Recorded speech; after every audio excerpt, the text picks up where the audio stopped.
Hey everyone, welcome to the Monday. Oh, it's been a week already. To the Monday night weekly stream. I'm Jurch here, and I'm going to be streaming for the next 2 hours for the SolForge Fusion Digital Client. It's actually a really special week this week because we have a few things that have changed around with the digital client, and we're going to jump right into it so people can start to get used to what that's looking like. But as usual, we've got plenty of announcements. The first thing you may notice is that it's snowing in July. For some parts of the world, that may be normal, but here in the States, even Minnesota, that's not supposed to be happening. But Set 3, the last winter, dropped, and we wanted to really let the world know. So, in addition to all of the cosmetic changes here, the player XP track got just completely revamped. And I think when I first logged into it, I had close to 60 notifications or things to claim. So I pared that down a bit for y'all. Welcome, Gorgeous. Deep Frost Hills and Dragon Wake. Yes, we're going to be talking about a lot of those bugs that got fixed and then kind of what's currently on our plate. And I hope to answer some questions if people are confused about a few things. So, because there's a lot that happened recently. So I pared down this player XP track down to 13 because those were the decks. As you'll notice here, I've got decks to claim. I'll claim some of them tonight. But on the track, we also have new foes and opponents for the campaign mode. Oh, might be freezing a little bit. There we go. So we've got new opponents for this campaign mode. I gotta close some things down. Give me a minute.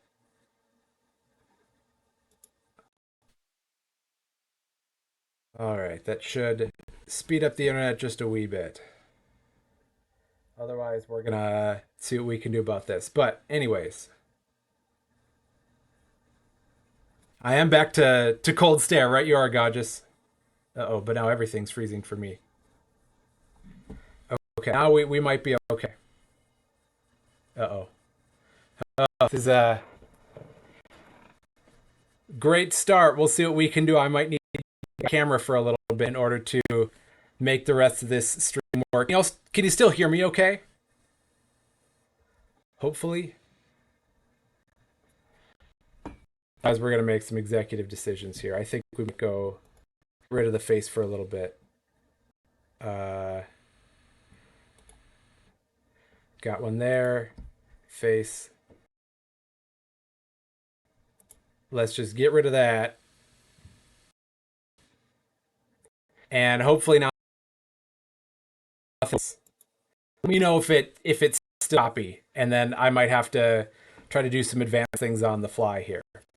But anyway, super excited because now, in addition to just being able to claim decks or the Rainbow Trail when you're playing cards, is we have now these new foes that are entering the fray here to be facing off against in the campaign mode, as well as different power bonuses along the way. So there's so many more things that added to this that I wanted to show that off. And we are going to claim a couple of decks and then see what we can pair with them. At the 500 point level, we've got a random alpha deck. Let's actually save that one. Audio is choppy as well. Yeah, thank you, Gorgeous. We're gonna see see what I can do about that. CJ Flex here. All right.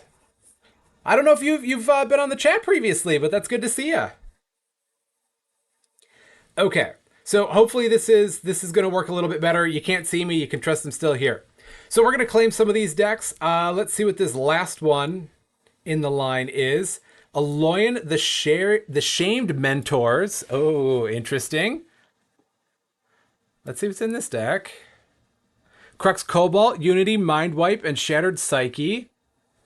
We've got Arrogant Alamancer, so we're looking for mage synergy in this deck and something to pair it with. Combat Guide, that's a mage. Salvage Prophet, also a mage. Shield Droid, not a mage, but it's a really nice exalted creature.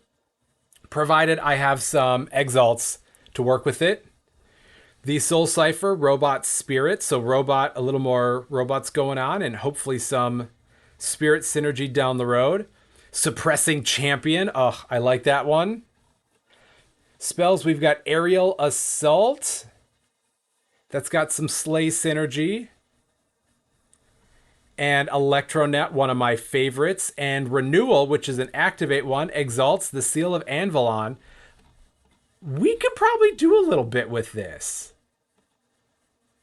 It might need some extra mage help.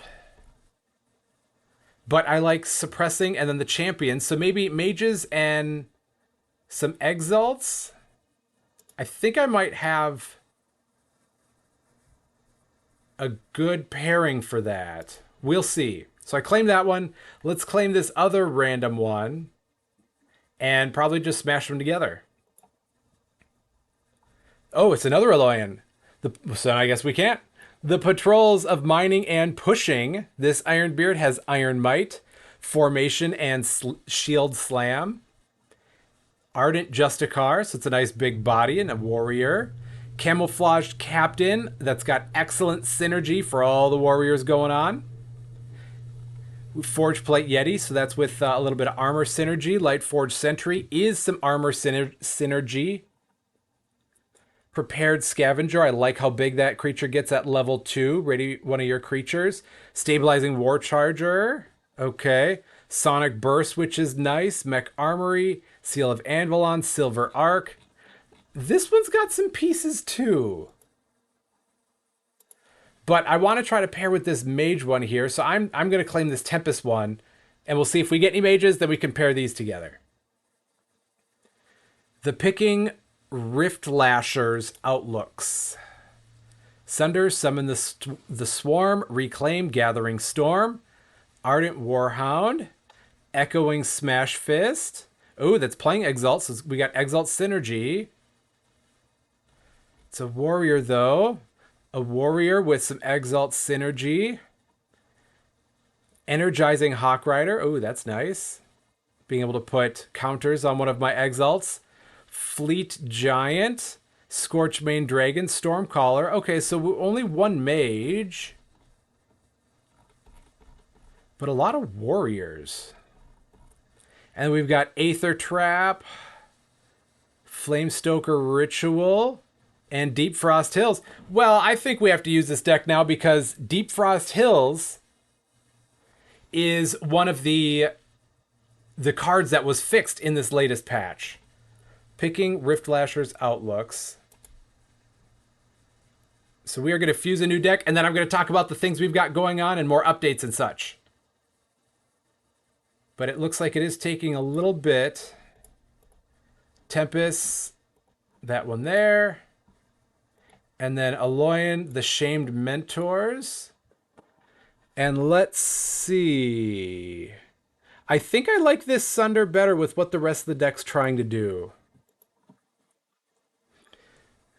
The Shamed Rift Lashers. All right. And then we're going to take this in and see what we can do with it. Now, a bunch of other updates going on. We still have the sealed $5 events going on this week. We have one tomorrow night at 7 p.m. Central Time. Let's see. That is $5 sealed, just like what we've been doing normally. And that's like I think it's called the North American sealed. We moved the Wednesdays at noon Central Time to Thursdays at noon. Because it works better with my schedule, and I think more than most is going to be helping me out with that. So we have sealed event tomorrow night at 7 p.m. Central, and then Thursday noon Central. Those are the weekly events that we've got going on. I know that Iron Bryce and SolForge are putting out events all the time.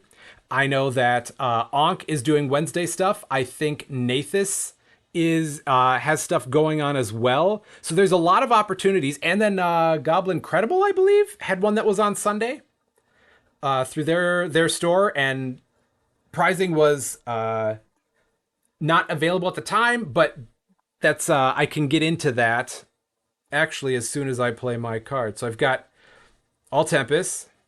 I've only got one spell and no Exalts, so then both of those don't really help.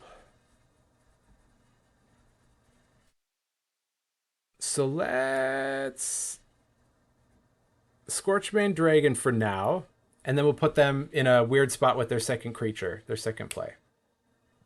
Anyways, one of the downsides from this big... Oh, that's a good combo. Because Blight Witch is going to destroy the Indomitable Fiend, which is going to come back, and they get a spell. Nice. That's a good combo.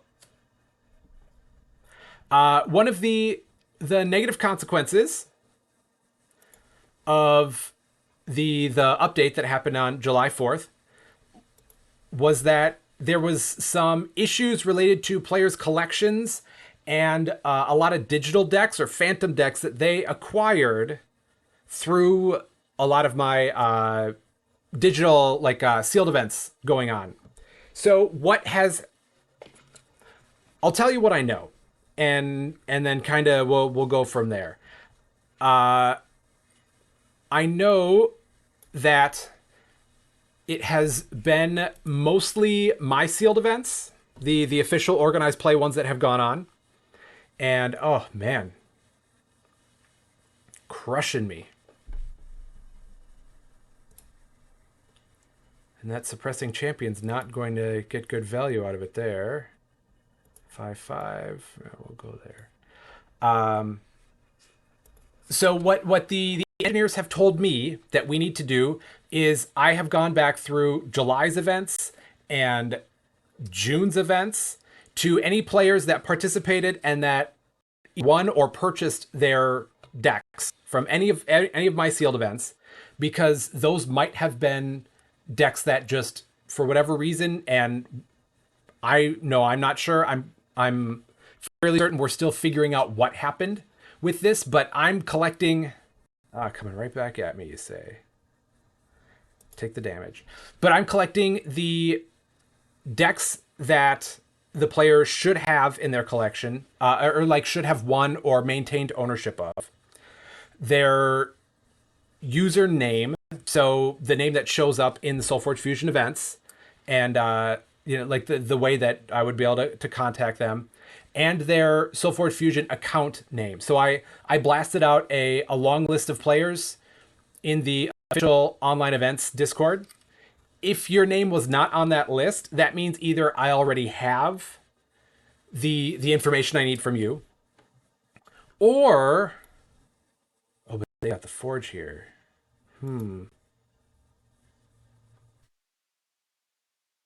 Or yeah, let me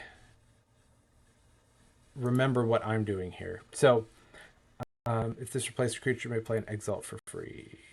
But I only have one Exalt. Okay, let's go like that. Or so either I have the information that I need from you already, or you didn't come up in any of the events that we put on where you may have lost some of your decks. Now, if you did lose some of your decks, and if you lose some of your decks from something in May or April or something like that, we're still working if we have to go back that far. So any information you can provide is going to be helpful in this situation. Man, they're going to town on me here. Oh, but they have the forge, so that's going to come back anyways.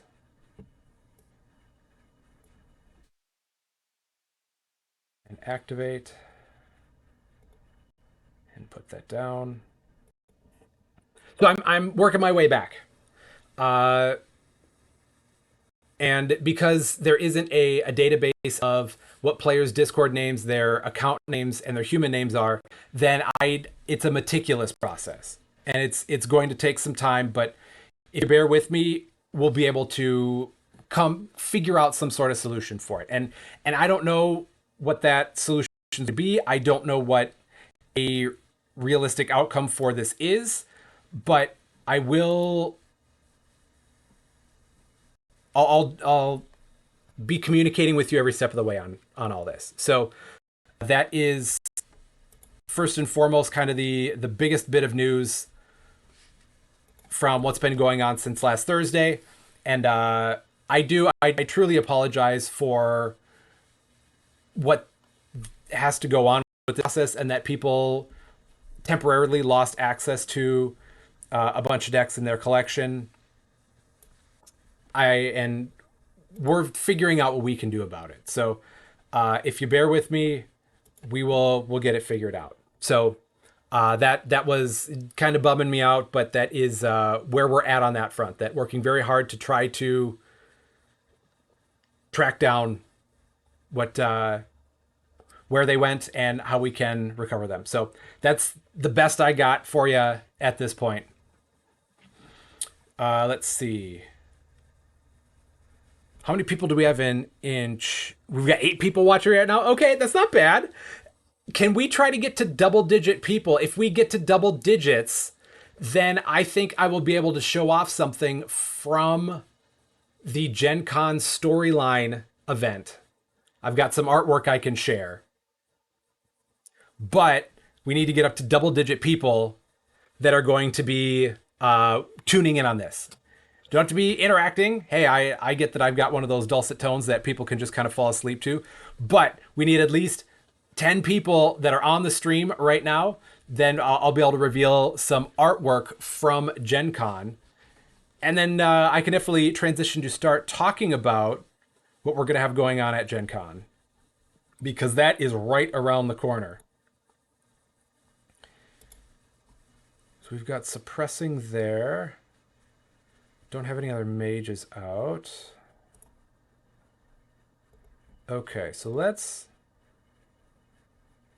start like this and destroy that. Okay, and I'm gonna have to be monitoring this. Oh no, we lost people! We're down to 6! Oh no! That was one of my goals for the month of July, is to try to get enough people showing up to the live stream and interacting, and because then that makes it fun for me. And even though you can't see me right now, you can still trust that I'm a human and that I'm here. And then we'll hopefully we get up to double-digit people, and then I'll start to reveal some stuff from Gen Con. But anyways, Gen Con, first weekend in August, so it's August 1st through the 4th. We have a bunch of not just SolForge Fusion events going on, but a bunch of all of the Stoneblade Entertainment Library. And we are located in the stadium this year, at least for the events area. So that is a bit of a change from what I know that we've been doing before. It's been more been kind of the a little bit closer to the exhibitor's booth, but we're gonna have plenty of space this time to be putting on all of our events. And the SolForge Fusion World Championship. I got the trophy in the mail the other day. I am not going to show that off because I think that my camera is slowing down me being able to stream properly and things like that. So let's see. Energizing. We can go like that. Give up to 2 of your creatures. Well, that's going to die, so I might as well go like this and that. Put an energy counter on one of my exalts. There we go. And I'll take the 6 damage now. So, tons of SolForge, the World Championships constructed this year. We have the storyline, which I did promise last week that we'd start to get into some of the spoilers for that, so I can talk about that as soon as I figure out what I'm playing here. Switch up to 1 creature's attack and health. I still have my Forgeborn ability, and then a couple of spell sprites. I'm going to want to do that with spells. Okay. Echoing Smash Fist. You may play... Oh, replace to play a level 1. Ah, but it's a level 2. Let's go like this. Soul Cipher. Oh, no, I'm not going to do that because this can get really fun. I'm going to save that one for later. Uh, so we're going to put this here. And I apologize to my opponent for playing a little bit slow, but it all keeps coming back down to the fact that I have to be talking as I'm playing the game. So I'll try to make my plays fast so that I can make my talking slow. Anyways, um, so with the storyline event is one of the fun things that we had going on at FuseFest 2 was the team aspect of it. And at FuseFest 2, we randomly broke individuals up into different factions, and they were forced to play with that faction and represent that faction, and had a very limited supply. Well, I guess it was kind of limited at that point, that you had 8 boosters you could choose from, and to make your best, and then going off, and all the team was fighting head to head against the other factions for supremacy and currying favor with spies. So we are revamping some parts of that. I think I want to go with another spell. Oh no, then I would lose. Don't want to do that. Okay, so let's switch that, and those two are good to go. All right. So this time we are going to be a little bit more relaxed than that. We are going to break people up by faction again, but there's going to be a little bit more freedom in what you're playing and freedom in what team you're going to be on. So it's not going to be pigeonholed in. And I guess I can say this because I don't know if I said this prior, but for this sealed event, it will, well, there you go. For this storyline event, it will be sealed. So you're buying the cost of the ticket, and then you're getting a sealed booster from the last winter for this event. So you're playing with these 4 faction decks, and you'll be able to combine 2 of them. But because there is some semblance of faction identity with this, you will have to use the Forgeborn of the faction that you're going to be playing. You don't have to use the deck, but just the Forgeborn of what faction you are. And depending on the numbers, players might get a little bit more agency in deciding what they will do, or if we need to incentivize players to make... Oh, there we go. Good game. If we do incentivize players to balance things out, we can do that. And with this is you're going to have your faction that you're a part of, and each round, one person is going to have a substantial amount of control with what direction the whole faction goes. So there's a team aspect, but at the end of the day, it's going to come down to what one person in that faction decides, and it'll change from round to round. But one person is going to end up making the decision for a strategic opportunity for the rest of the faction. And we've got some really cool options that are going on here. There's tons of player agency, tons of balanced faction specific, but still synergistic things that everybody is going to get an opportunity to try something cool and have their voice be heard. But we also want there to be tension building kind of linchpin moments for players and for teams. So that is a really cool element and aspect that we're going to have going on for this. So very excited for that. Let's see if we're up to double digit viewers. Nope, we're still at 6 to 10. I can show off. So I have to do some on the spot kind of technical work to try to make that go. So we'll just kind of see. So that is one aspect that I can show off related to the storyline event going on. And for those of you who are unfamiliar with where the story's at, I believe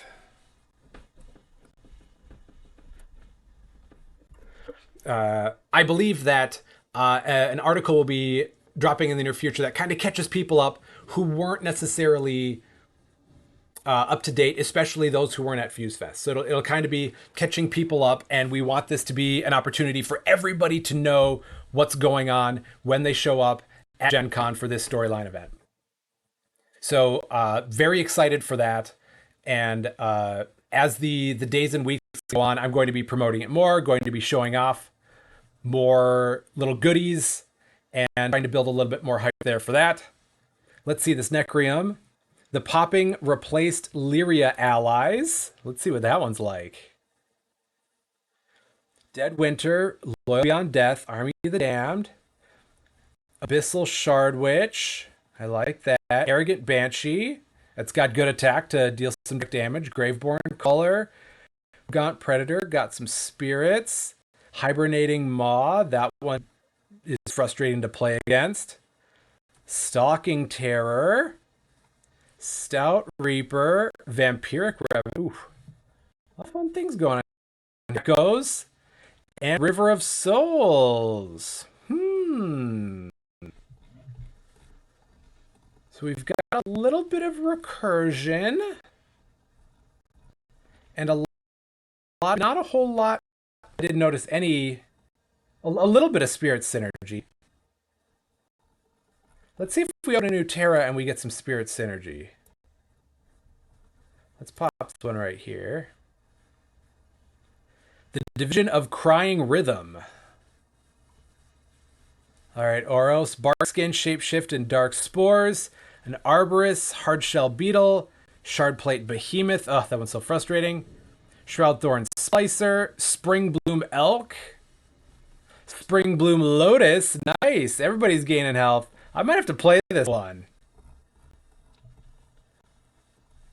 And then the Uprising Batterhide. Okay. Fertile Ground. Lycian Shard. And then a Betrayer Sacrifice Chamber. Whoa. Normally in Necrium, that Betrayer Sacrifice Chamber. Whoo. Okay, I like that. I like that. That's got life gain and playing some extra creatures. Do I have another Necrium I can... Nope, all those have been opened. So let's see. Oops, nope, don't grow in size. Okay.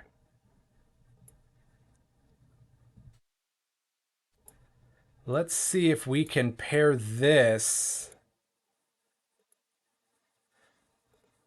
I think we can just do that Necrium. And we'll try these and see where we go. Okay, so we could be...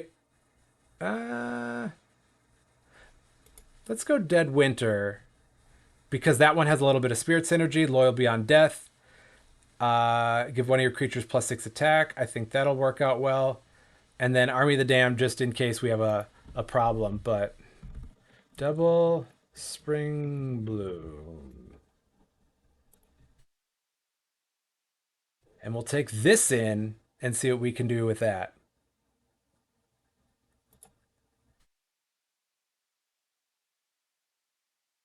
Okay, so got to make sure I'm hitting all the notes for the announcements.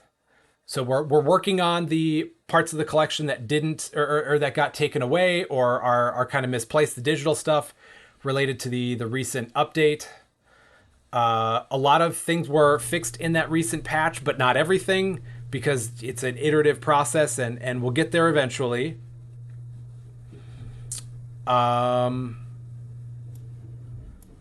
What else am I missing? Weekly events, I talked about those. If you like the streaming we got going on, I stream every week at this time. Lucas Lewinter, he streams on Wednesday at 6 p.m. for an hour, 6 p.m. to 7 p.m. Central Time. So that's another opportunity to play against a member of the team, to interact with a member of the team. Oh, same person, Federico 1959. Always take the damage. And now I'm going to go the Hibernating Maw because then the next creature they play gets -2/-2. What do you think of that?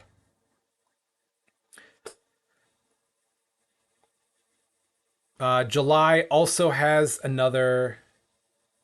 Oh, it's aggressive. July also has another qualifier event for the World Championships. So it's a constructed event, and whoever comes in first place ends up getting a free entry into Worlds. And I give out, excuse me, I give out other kind of door prizes to if you're making the top cut and stuff like that too. So it's not like there's only one person that comes away with any sort of a prize. I want to make it a fun and worthwhile thing for a lot of people. Sacrifice Chamber, Spring Bloom Elk, Stalking Terror, but I that was a beast, not a spirit. And River of Souls. So I think I have to do River of Souls. And then, as much as I like the Sacrifice Chamber, I think I might have to do the Elk. All right. I think this is my first River of Souls deck. I like that. That'll be fun to play with. Okay, so let's see. Worlds qualifier, constructed event. It'll be, I don't know how many rounds because we base that off the number of players, but then there's a top cut with it. And I give out prizes, door prizes and top cut prizes and stuff like that. And then the winner gets free entry into Worlds. Oh, I'm facing off against the exact same deck.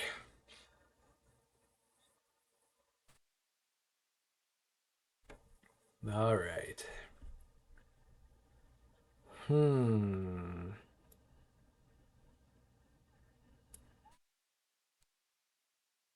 There. Then we'll put Mindless Zombie there. All right, and I get a little bit more.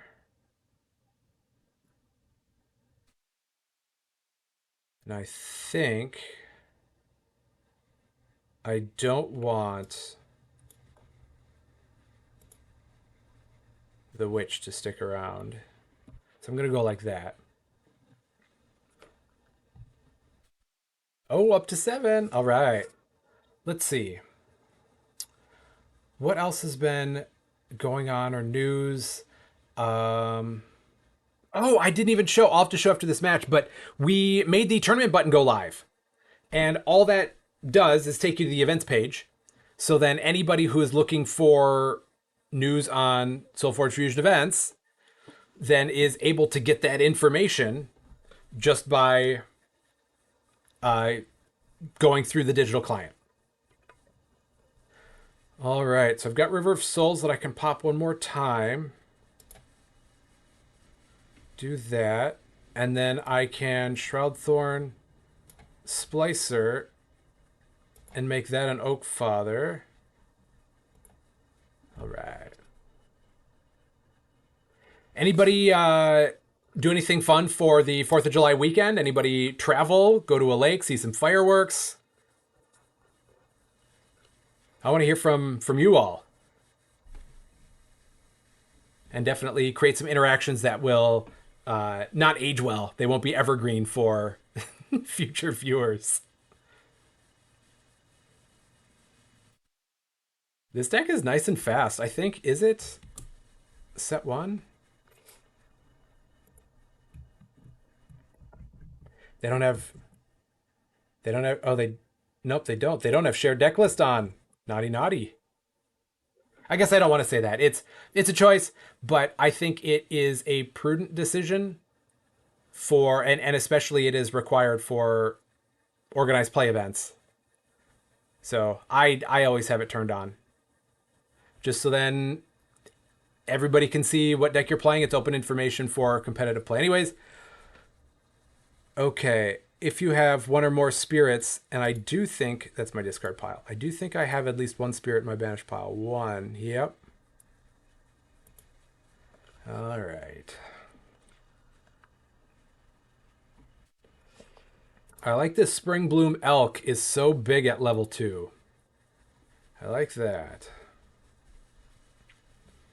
Give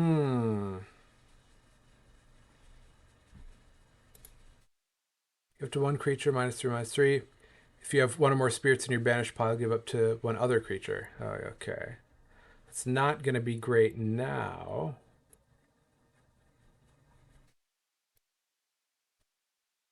But I like where this can be heading. I'm a little bummed that Arborist is under leveled. Like I didn't get the level up. Uh-oh. I don't know if my viewership froze, but I'm not hearing from anybody, which may be to my advantage, because then I could focus and actually play. Let's see. So I think I'm going to River of Souls and reanimate a level 1 creature to that lane. And I might do the Spring Bloomy like that. And here. And okay, so this is an excellent opportunity. It's a nice teaching moment. This is one of the cards that is still bugged, River of Souls. It says that you can reanimate a creature, level 1 creature, to this lane. Even though I have the option to put the creature in any lane, the card says reanimate to this lane. So I got to put it in that lane. Please, don't do just what the card... don't do what the game allows. Do what the card says you're supposed to do. All right, and I think I can still... I don't like doing that, so let's go like this, Dead Winter. -3, -3. And then I'll just get rid of that one too. Because 3 isn't a whole lot going on, but if I'm able to not take any damage and then get back over 50 health and potentially try to power level that Arborist some other way, like with something such as Impending Doom.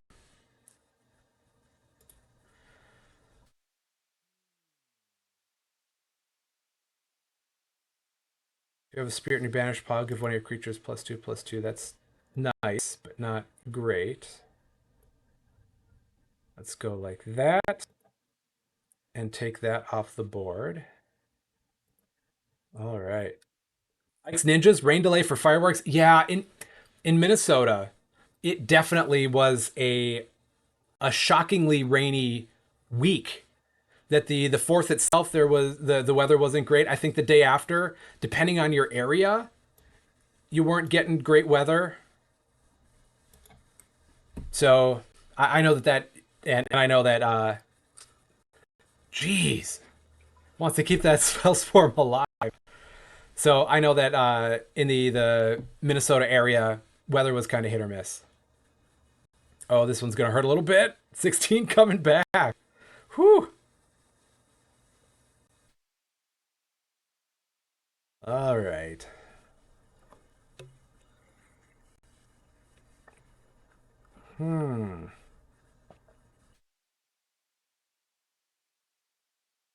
Stout Reaper. Good health. Hibernating Maw, I might try to get out with my first play to really dissuade them from any other possible creature play. And it'll just be a blocker for me. And then I might do Shardplate Behemoth to take out the other one of their brutes. Ooh. Combat Necromancer. I will definitely want to get rid of that. That's going to be a problem. Necromancers are going to be a problem.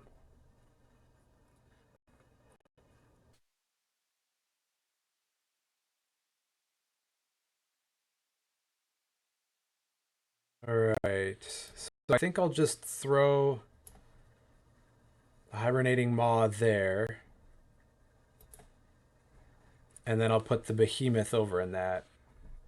The Necromancer is able to... Although it's not going to be able to do a whole lot next anyways.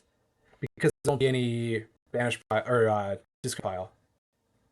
Ooh. Well, that's one way around that.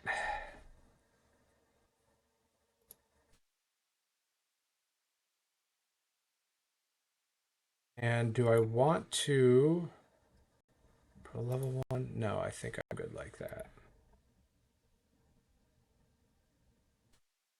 All right. Loyal Beyond Death. Give one of your creatures +6 attack. When it is destroyed this turn, you may play a zombie brute minion in its lane. Okay. Well, right off the bat, let's just throw my opponent for a loop and give the next creature they play -8/-8. So it might just kind of remove that creature.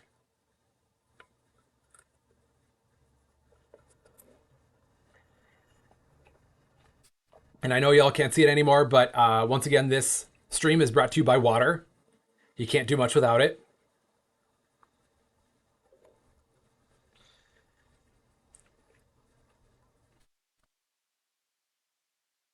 Does anybody have any questions for me that I can help answer, whether it's related to the sealed deck stuff, whether it's related to patch notes, organized play, sealed events? I don't know. Anything you need help, or you've got questions about that you don't know exactly where to turn? Well, I'm a recovering high school math teacher, so I love answering questions and I love being a source of helpful information for people. Definitely not a gatekeeper of it, but just answering questions for people. Otherwise, I can just dive into this game and start talking my strategy for it. Because I'm looking to get Fertile Ground out as well, which is going to be multiple creatures. Try to just chump block this lane and get in a position where my large health gainy creatures like my elk can start to do work. That's kind of what I'm looking for there. Get that spell swarm. But then that's going to get knocked right down. -8/-8.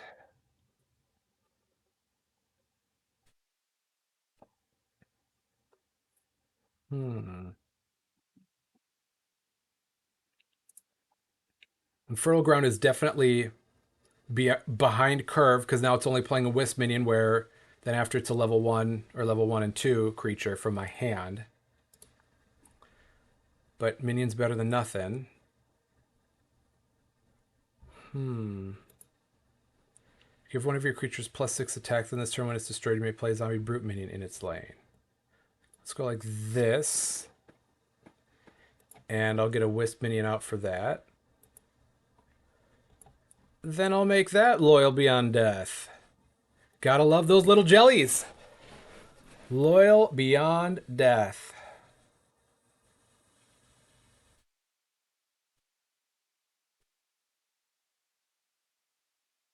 And their Forge Born ability is Army Commander. Gotcha. Whew.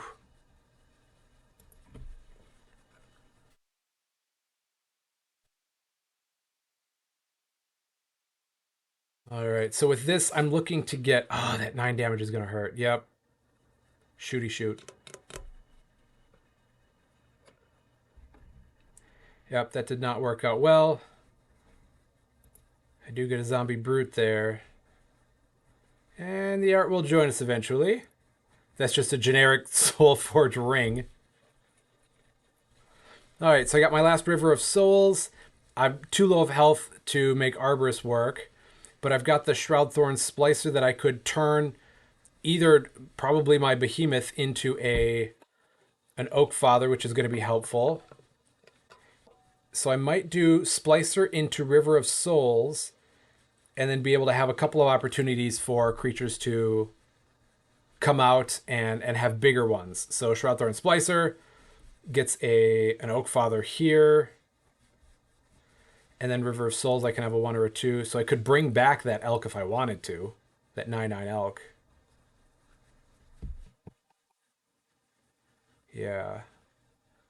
What? 1 or 2? Yeah, I think that elk is going to be the way to go.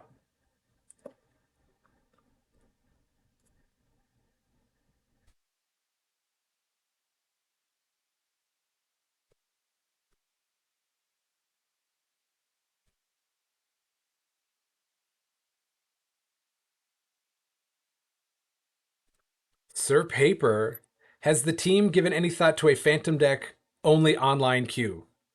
That is an excellent question. There have been a lot of talks and conversations about options for queue or matching, pair matching in the open queue, or multiple options for it. And some of it is related to the deck you pick. Some of it is related to stuff to do with the player. So there are a lot of different options that things could go on that front. Uh, in terms of Phantom decks themselves, I don't know what is associated with, like what marker is written into the code of the Phantom decks that make them Phantom or make them different. So I don't know if that is a thing that can be identified by the digital client as, oh, this is a Phantom deck, so now I can filter out all of these decks that it won't get matched against. If it is possible, then it's something that I bet the engineers have toyed around with the idea with, provided that it's not too complex to program. Oh no, Necromancer got up.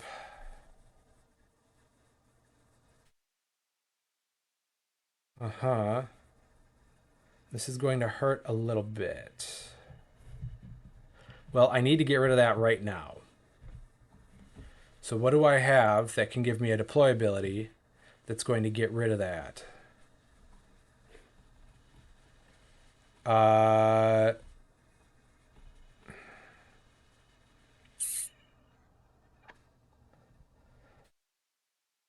Batter hide.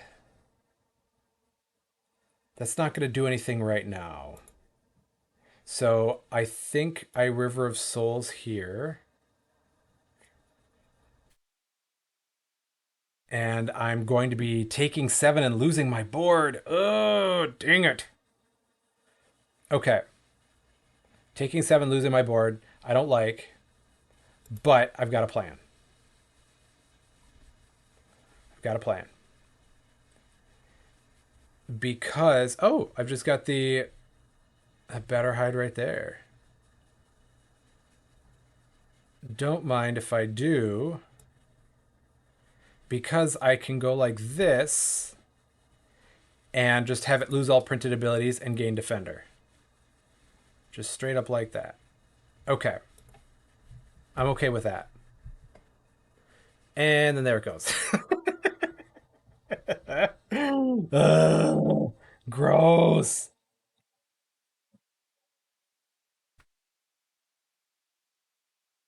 Well, I have other options as well. I'm gonna do the Grimgaunt Predator because that is going to wipe out one of these creatures.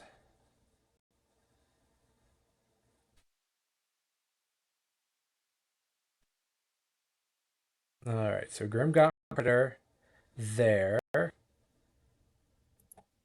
And River, actually, I don't want that one.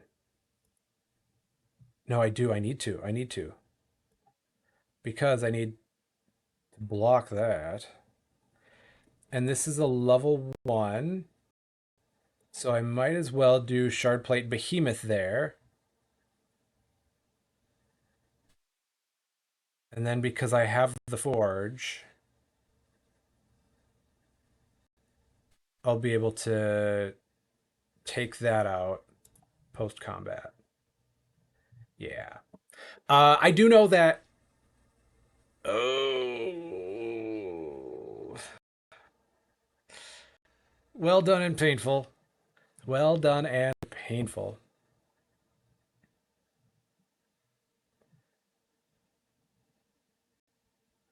I will destroy that because it won't come back.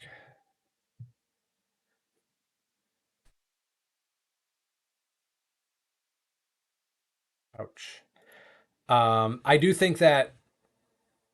Oh, direct damage. Game over. Good games. I do think that as this game grows and as we get more people showing up regularly and participating in events and playing a bunch of different decks, we will have the opportunity to have different queues and to have a different matchup system or a more advanced one instead of the you're matched up with whoever's there because we want people playing. But it would be a good problem to have if then we could parse out who the options or opponents are going to be for you given time in the queue.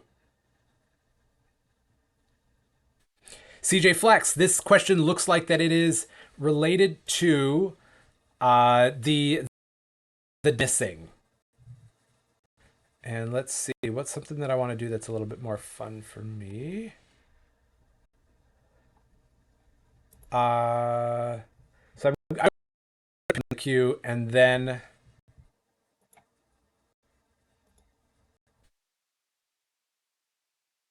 going to answer this question. Okay, CJ Flex. Will the affected players be given the exact decks they had with all the same cards once the problem is rectified in terms of decks won or purchased during the events? I don't know. I believe right now we are looking to give the players the exact decks back. That's why I need all of this information is to be able to see if we can go back in the code and find where that specific output lives. Now, because all of those decks were registered for it, at least the ones that were registered for the event, or the pairing that was played, then you have the exact list. So there's the opportunity to be able to possibly recreate that. Okay, I forgot what I'm playing with this. This is way different. Oh, that's right. I've got the triple charge plated. So we've got very mediocre going on here. Give a spirit. Yeah, let's go like that. So the first option is to try to get people the decks back that they had. For that's what you played for. That's what you opened. That's what you paid for. So that's going to be the first route we're going to try to take. And it might. I believe that this is probably going to take some time to unravel, track down, and then figure out and make this work. So it's going to take time, but we are going to exhaust the avenues for initially trying to get people back those decks. Otherwise, we will do the best we can to fairly compensate people for what they lost. And I certainly hope that we can get those exact decks back. I don't know how the algorithm works or how the codes for the specific decks work, so I don't know how gone any of this stuff is. But if I've got the player information and the deck information, then that goes a long way towards being able to find whatever happened to that specific deck code. Okay. Oh, Ghoulish Creeper, a little too early for you, friend. Little too early for you.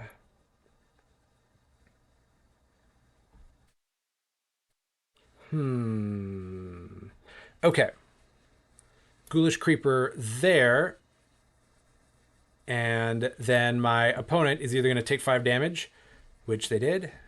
And then I get to upgrade a level 1 card. Let's go there.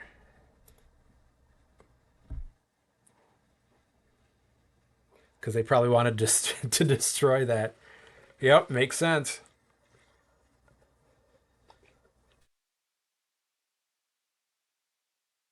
Right there, yep. Okay, that's not going to be good. But we're going to whittle this down.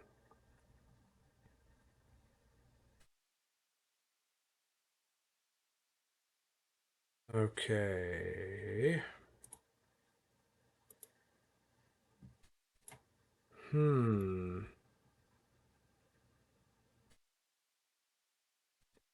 Ossuary Mech to upgrade level 1 card in your discard pile.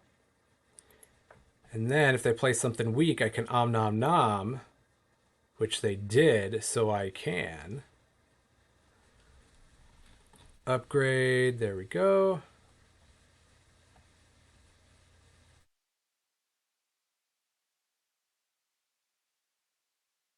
All right. The goal of this deck is to get a charge plated or multiple charge plated creatures out because I've got 3 in the deck.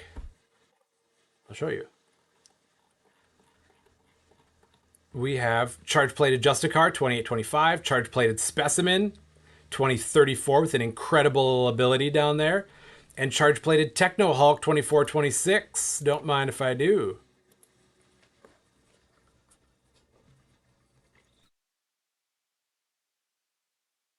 But this is not working out well.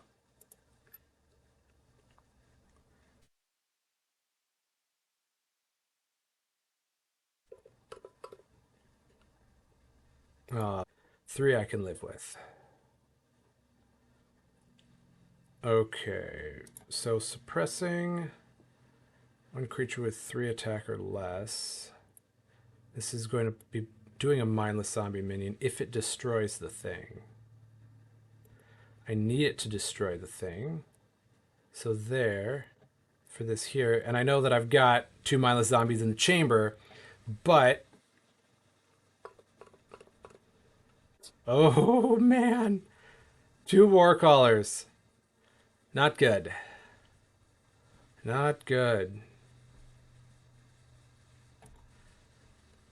Well, the point of this is, of this Forgeborn ability, is to just tread water until I'm able to get those charge-plated creatures out. So there and there. But it's not looking like I'm treading much water here.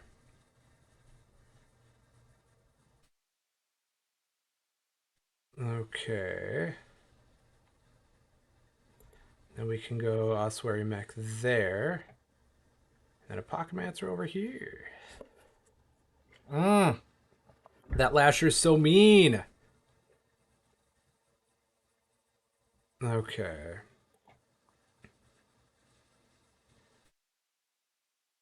But nothing mobilitizing, which I'm a fan of.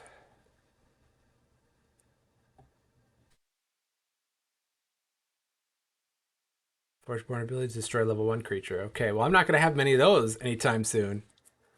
Not anymore. All right.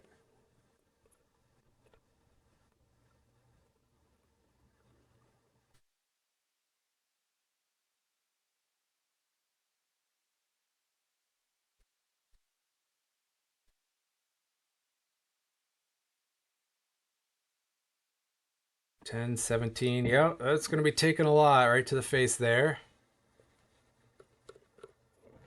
And I do already have 1 now level 3 charge plated creature option. And then the other one that's at level 3, one that's at level 2.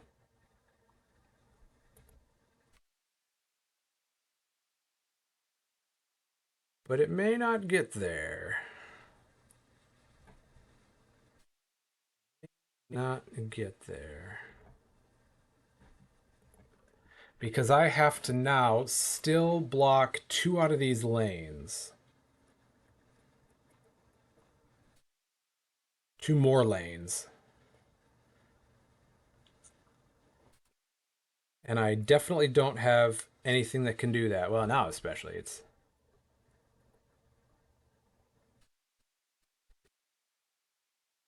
So this is going to put me in an awkward spot.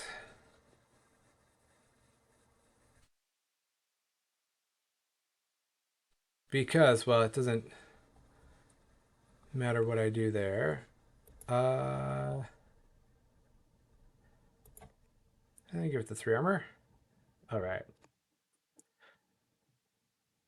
So I faced off against the same person in the queue 3 times in a row. They've used the same deck.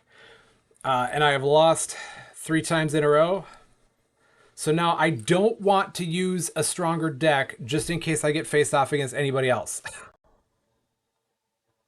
But I feel like this person here, I can't speak for another person, but I don't know if they're having the experience they want because they're going against inferior decks left and right. So I'm trying to find a deck that's going to be a good fit, but then also be potentially a good fit if I face off against somebody randomly. What was this one?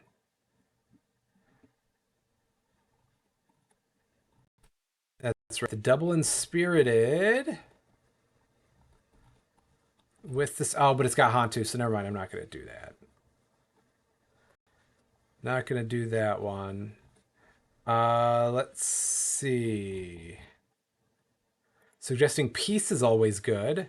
I don't know how the deck is, but I'm typically a fan of Peace. It's got the double Inspirited half still. And okay, and that's got Shenanigans with it. So let's try this. And if we get matched up against the same opponent playing the same deck, then this might be a properly calibrated deck. If we get matched up against anybody else, then hopefully this is a deck that's still going to be a positive experience for them. One that is not too one-sided. And it's a difficult needle to thread. Same person, same foreign, so I'm guessing it's probably the same deck. All right. Dark Shaper Savant. Let's see what they're able to come up with against that. Now, this is one of the rare times when Dark Shaper Savant isn't a major win condition for when I've been playing with last winter Necreum.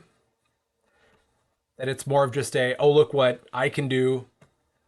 I've got something that could be a problem.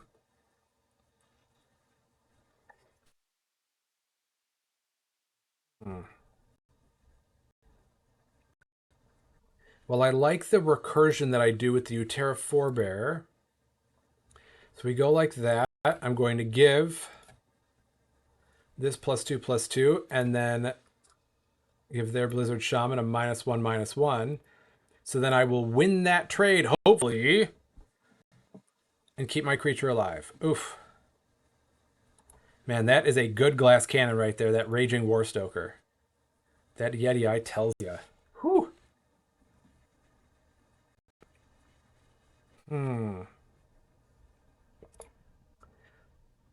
And the Forebear is Spirit Warrior. Gross. I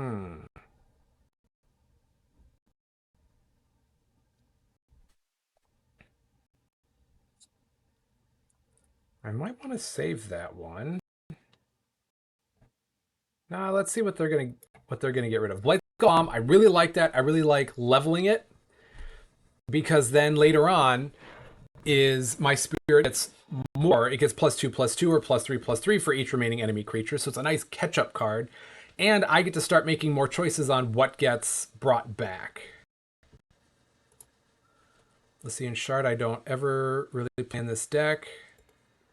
Gives attack and breakthrough. I could Inspirited to bring that right back as it is. Or Tremor Sore.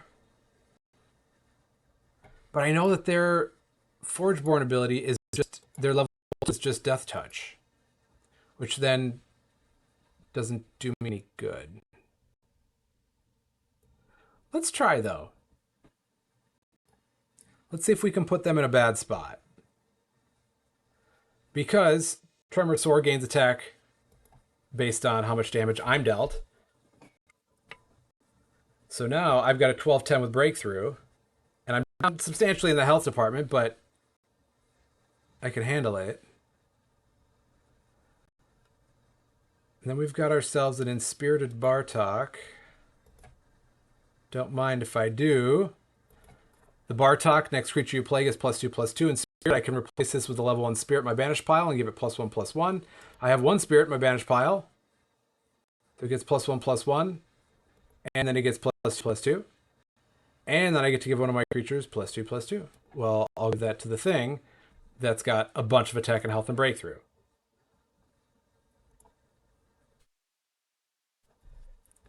And the Tusk Mage would be enough to trade with this.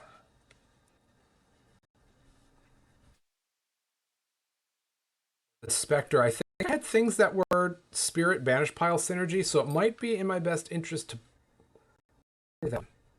And it's a pretty big bait for Spirit. Yeah. Did we ever get up to 10 people? Oh, we're at 8! If we get up to 8, I can show some art.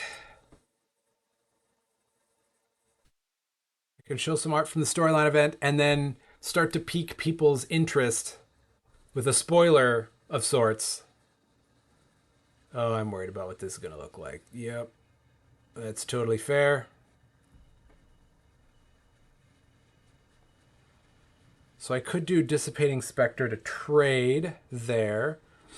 Or I can do the Engulfer. I think I like that better because the level 2 of that is 5 attack or less.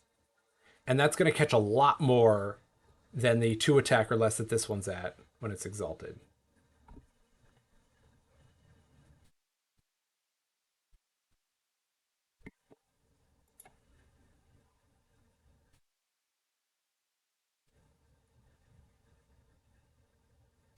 And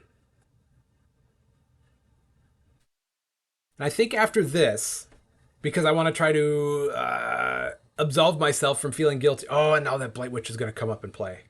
Dang it. I will let the chat decide. That's a good play.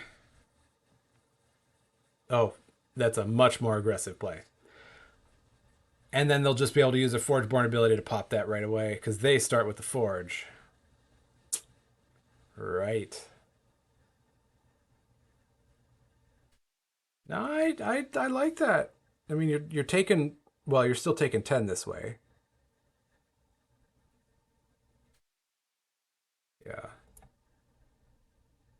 So I will let the chat decide what archetype I will play next after this match. Whether it be a synergy type or like a spell slinging or life gain, or I'll let whoever's in the chat decide, and then whatever you can kind of coalesce behind, I will play whatever version of that I have. It might take me some time to figure out what that is, but okay. So we are going to go the Inspirited Bartok here.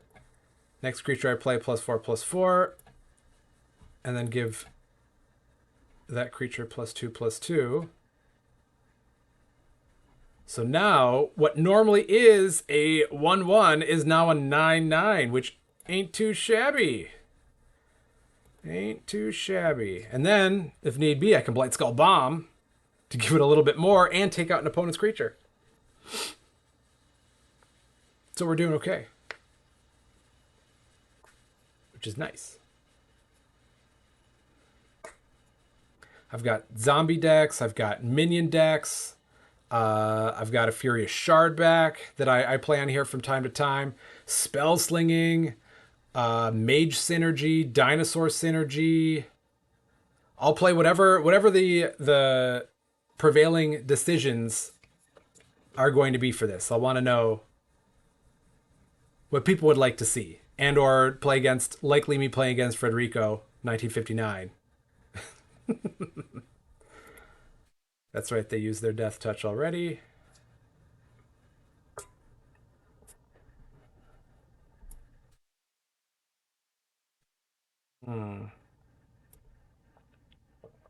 That could make that could make that Wolfstar Djinn a 10/10.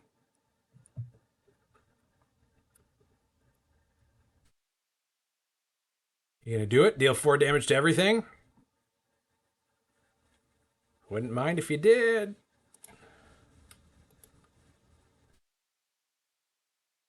And are you gonna take it out?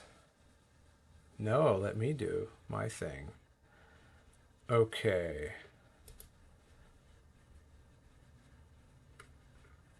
So we're gonna go there. And then give my creatures +2/+2. Wolfstar Djinn gets +4/+4. So I got 2 huge creatures and not a lot of health. but I like where I'm at.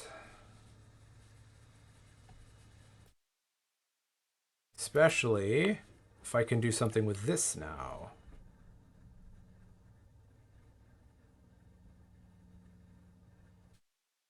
Because oh, doesn't matter.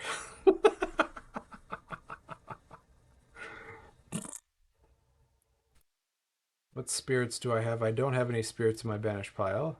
So an Inspirited Slayer does no good. But the Stalking Dire Hound can at least trade there. I'm not going to destroy another one of my creatures, because that doesn't seem like it'd work out too well for me right now.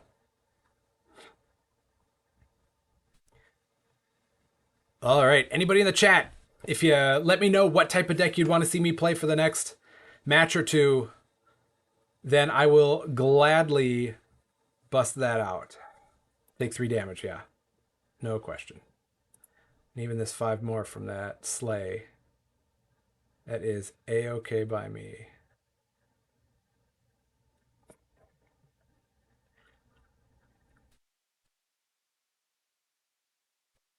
Dinosaurs? All right, Ike, I got you.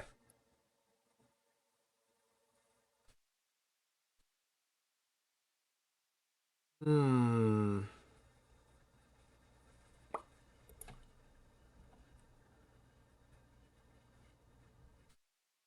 Put that there. And Necrolab, we'll put that there.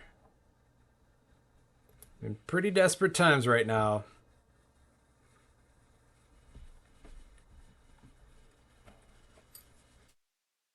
Pretty desperate times. Because I think I'm going to go this Neuralian Golfer to activate to destroy an enemy creature with 5 attack or less, which will take out this Mindless Zombie, or depending on what else they put out. So I can start to, I mean, I'll break even on this one, but start to reclaim some board state. And they're going to get rid of that. Yep, to play a spell for free. Uh-huh. Okay, okay. Gotcha.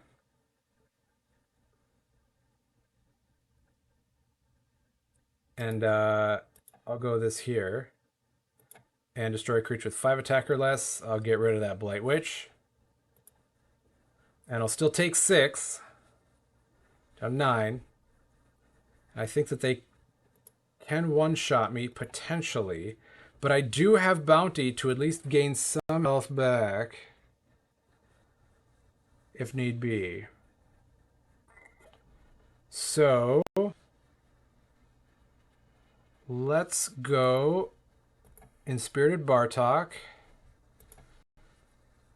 And we're going to give the next spirit I play a whole bunch of stats. Confirm.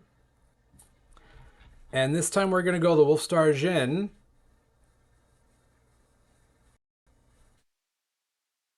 We will activate to get rid of that. And then, because I don't know if I'm going to have more creatures out than I do right now, let's use my Forgeborn ability there. I know it's level 1, but it is a huge, huge, huge, huge creature. And I could either botanimate it or just straight up destroy it.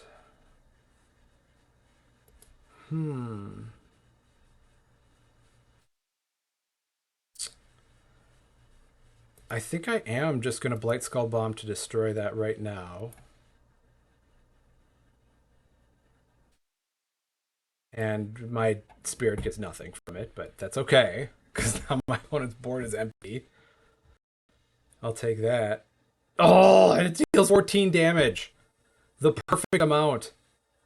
Oh, that is so frustrating. That's brilliant. It's a brilliant play, but it's super frustrating. Yep. Great. Great, great, great.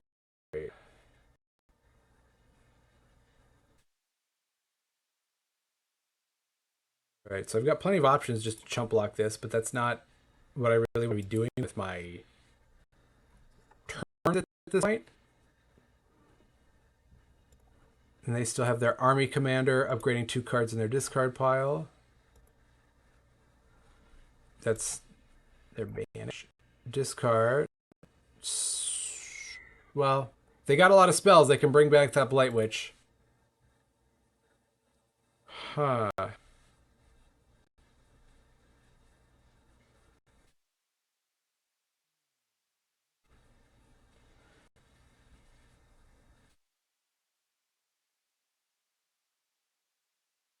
Put my highest health thing there because I don't.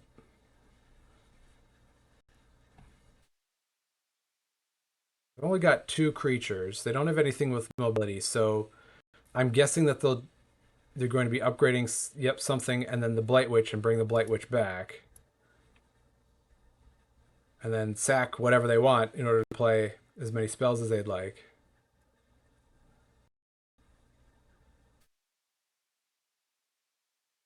Yeah. Group meal, and then upgrading level 1s, but I didn't think they had anything at that point. Dealing 8 damage to me. Yes, makes sense. Infernal Ritual. Play a couple of brutes and give the zombies the extra attack. And then over to little old me. And what can I do here? 8, 16, 24. Yeah, no, that's enough to finish me off. I was going to do a set 1 dinosaurs deck at this point, but I am what they call in the poker industry on tilt. So what that means is after you've lost either an important hand or you've lost a bunch of hands in a row, you start to make more decisions to try to recapture your what you perceive as your positive momentum, or you're trying to defend your honor, or you're just trying to get a win. So I am going to be playing my double shardback deck for this, and if I get matched up against anybody other than this person here, I am going to concede the match because this deck is not. It's one of my better decks, and it will not be a fun play experience for most players unless they know what they're getting into. But this person has shown that they have a really strong deck, and they are bringing it every single time. And it will be hilarious if I get matched up against anybody else for this match. But I think that this opponent could definitely cut their teeth against one of my strongest decks. So we will see. But if they just decided to peace out now, or if they happen to be like pseudo watching this stream and then now we're gonna duck out, that would be hilarious. But I then would immediately I would concede the match because unless it's a strong player who knows what they're getting into, then and it's not me tooting my own horn. This is a pretty good deck. I don't want this to be a negative experience for other players, so I will probably then just back out.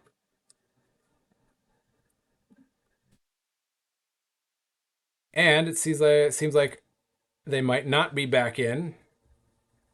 Where was I? What campaign was this even? Let's. I don't know if I can start a new campaign. I'll see if it'll let me continue this campaign.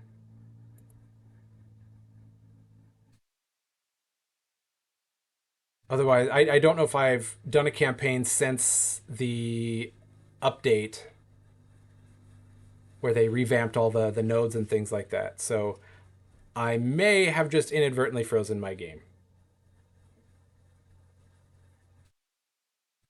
Because obviously it doesn't wait on this screen for too long. Yep.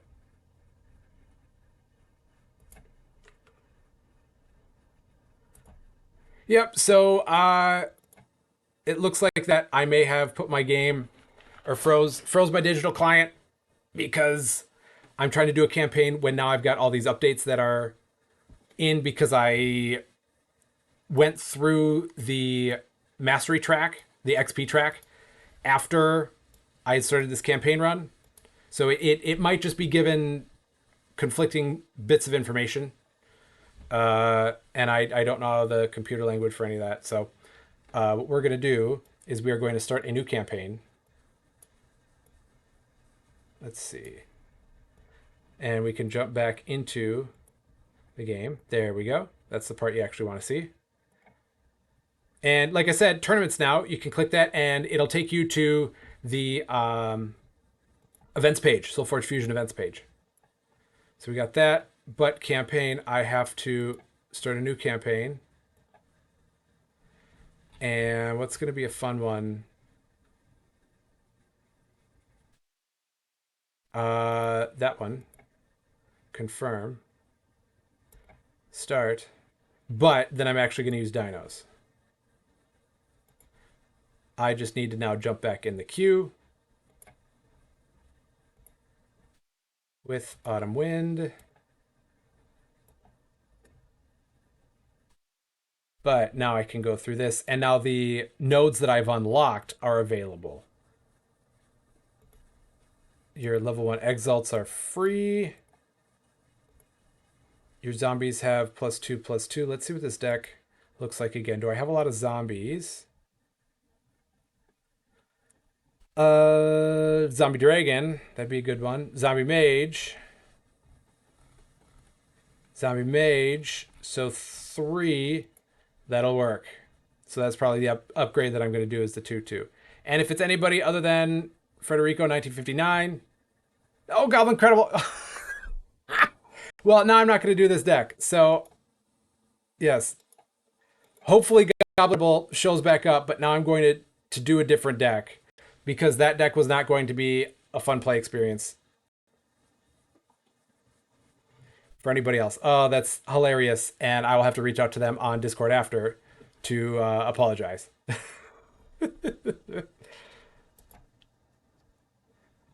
Okay. Isla Sorna is a much friendlier dinosaur deck. Mostly because I don't remember what's in it.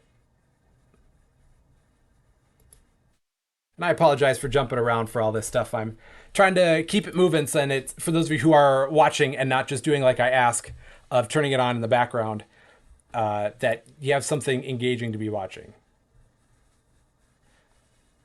All right. Hopefully this is Goblin Credible or somebody else. Yep. Okay, good. Good, good, good. I don't know if we've actually faced off before. So this deck, we've got a bunch of dinosaurs. Blizzard Shaman. Okay, so you got an Ice Age going on. Kind of on theme. Firefist Uranti. Flamebreak Invokers for the aggression. We've got the Hibernating Rex, which is kind of a dinosaur leader because it gives your other dinosaurs aggressive, breakthrough, or both. Stampeding Mongosaur. Stampeding Razortooth, which is actually stampeding because that creature has breakthrough. We've got the Armored Raptor. Camouflage Rex, which is like the set 1 dinosaur commander because when another one of your dinosaurs comes into play, you can have it battle an enemy creature. I've got a Mantis here too.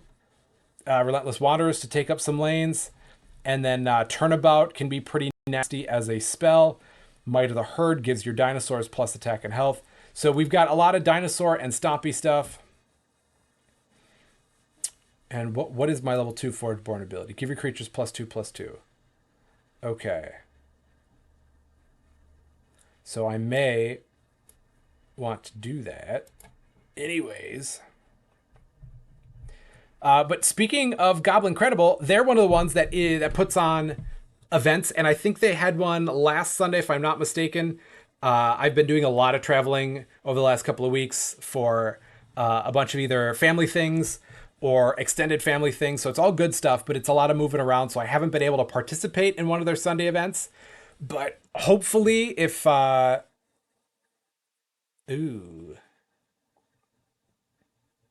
Hopefully if my calendar lines up in the next couple of weeks, I might be able to join. So I think, based on what I remember about this Nova, I think I want to save my Mantis. Ooh. Yeah, because I like being able to have Nova's Might later on. If that Raptor is going to go anyways, I might as well put a creature that gets really big at level 2 out there and have that stay around. Okay. Ooh, I like this. Because I can put Blizzard Shaman here, force them to play a creature here, and then possibly do turnabout to have them battle each other. And we are still at 9 people watching. So if we get up to double digits, I can show off some artwork from the storyline event at Gen Con. And it will have some spoiler in it. So we just need to get up to 10 people watching on... Oh, nice! A Betrayer Voltaic Prophet. Well, I gotta go like this. Have a level 1 creature, battle an adjacent one. But then deal 2 damage to all. Crap. Because that'll hurt me more than it will them. Unless I... Nope. Because then they're going to be able to stay alive. Okay. We're going to do that, as poorly planned and misguided as that was. Because I'm not seeing any of my dinosaurs. I'm worried that I'm going to get them all at one time. Oh, that's a good call, because that clears my board. Nothing happens, but nothing's good for them. So I got some options here. I could go the Camouflage Rex, and I do have a dinosaur in hand, so it does help. It's a little bit of synergy there. Or I go the Fire Fist Aranti and be able to activate it to take out their Voltaic Prophet, which I won't be able to do if they play a spell and activate it to give it the armor. So if they don't play a spell, I'm going to do the Voltaic or the Fire Fist Aranti. And they did. And they will activate? Yep. Yep. That does not work out well for what I wanted to do.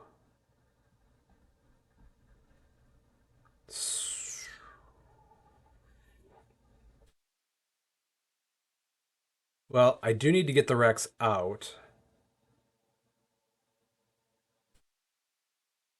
So we're going to go like that. Then we're going to see what they do.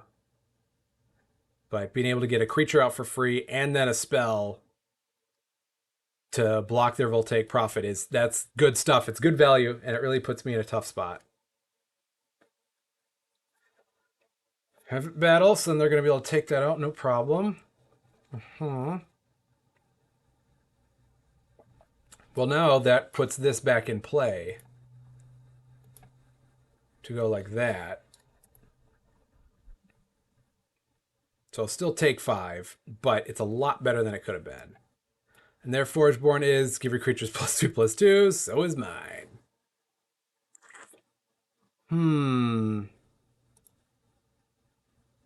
Getting mage, you say?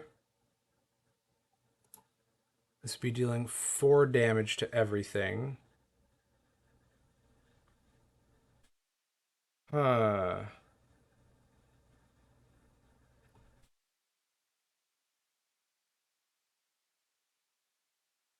think we're going to go like that. Play the Shaman, pop the Shaman. To then have it stand alone on the board, at least for one turn. Nothing there was too particularly threatening, but if they can end up giving everything +2/+2, that puts me in a bad spot. If they have multiple creatures on the board, they get too much value out of that. So I don't mind working with a mostly clean board, especially if I've got something like Conflagrate where I can be doing, it would be 3 damage to up to 2 different things. Or if I want to be going a little bit more mage heavy, or that Armored Raptor to start putting pressure on them. I think we're going to do that and force them to use their Forgeborn ability. Because I'm going to use my Nova's Might, which now puts my Blizzard Shaman out of reach of their Thunderstomper, unless they increase this attack by 2, which they... Whoops, made it tiny. Which they easily could if they put another creature out and then activate their Thunderstomper. Or they'd have to use their Forgeborn ability to then win that trade again, instead of making it still a trade. And then I get a 14/4 Raptor with 4 armor out, which is pretty nice. But I need to start seeing my Rex or my Rex, otherwise it'll be kind of a moot point, which is not a cow's opinion for anybody old enough to get that reference.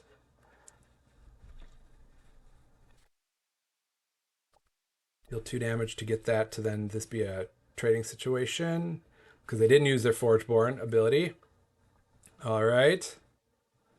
Now I've got the level 2 of Fire Fist. And I could combo that with Feral Instinct to then get a Wisp minion out. Or I've got Steadfast Stone Fist, which is a big creature. I've got the Stampeding Mongosaur, which could deal some damage, possibly take out one of their creatures. I've got options now. Dinosaurs are fun. Has anybody in the chat pulled one of these Stegos decks? The new set 3 Stegos?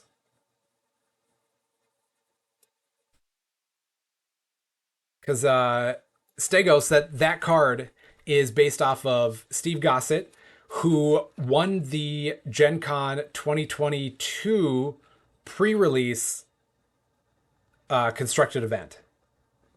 So that was back before the game actually released. This was a few years ago now. Oh man. And he took that down and then was able to get his likeness on a future card. And that showed up in this set. I know that Ultimate Champion winners and the World Champion. Oh, this is going to strike. Gross. That their art, I think, is coming in set 4 or in slightly future sets. Well, let's bring that Yeti out and go there. My big elemental beats your big creature, your big warrior. Well, now I want to get this cooking, this combat mantis.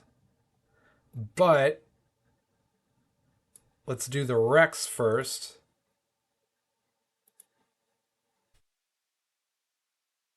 And then potentially be able to do the mantis and double dip with that Forgeborn ability. I think that'd be a nice turn of events for us.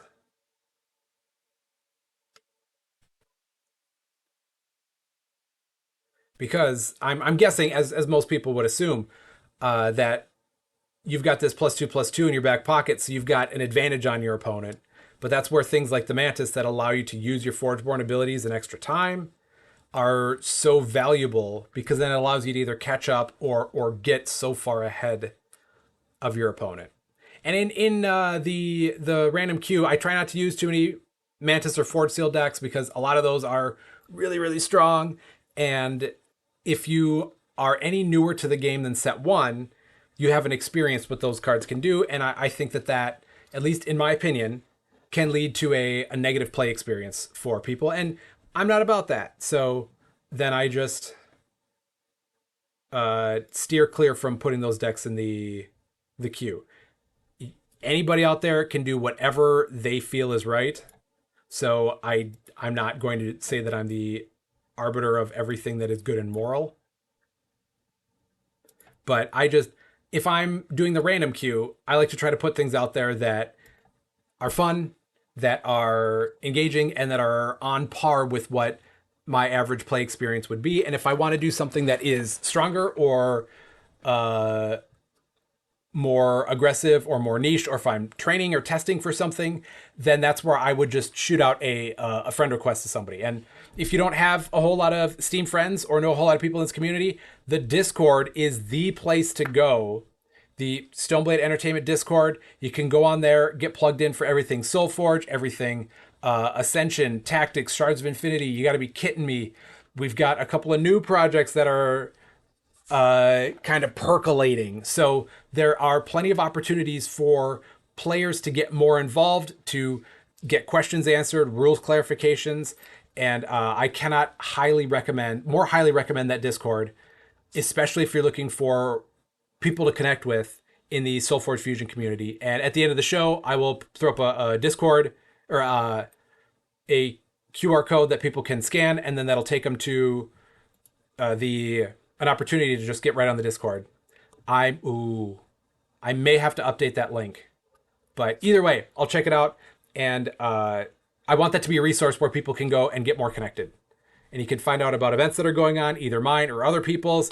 if you want to be getting more involved in the local community or spreading this game or volunteering at a convention, or heck, if you just want to come out and see us, you'll know where we'll be. And that's just the best place to be checking that out. Ike's Ninjas, I have a Stegos, but with one other dino. Oh, that's tough. Because Stegos really pairs with dinosaurs. Oh. Oh my. Okay. Well, my Forgeborn ability here, choose a level 1 or level 2 enemy creature. The opponent replace it with a Wisp minion. And I've got my Combat Mantis, so I could Wispify that thing without breaking a sweat. And I think I'm going to do that. Just replace that with a good old Wisp. And if I need to, I can replace this really strong Spell Sprite with a Wisp as well.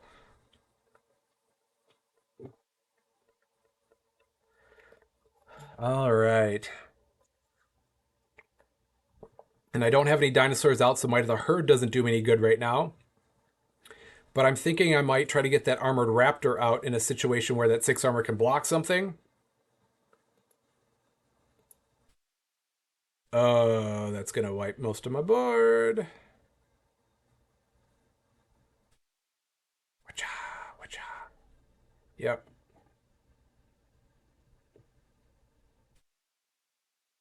Now, I could just do this Stampeding Mongosaur. I think I have to.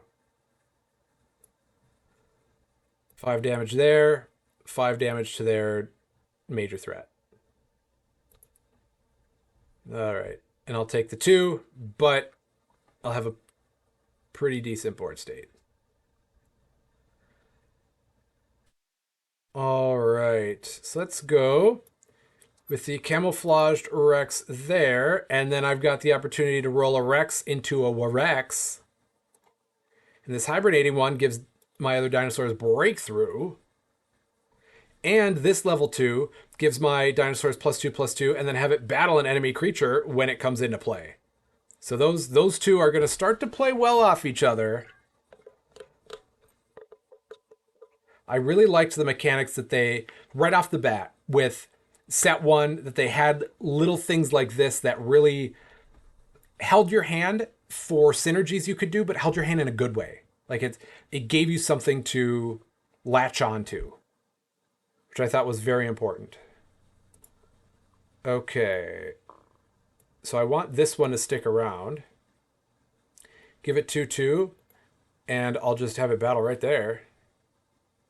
And I'll activate it to give my other dinosaurs breakthrough as well.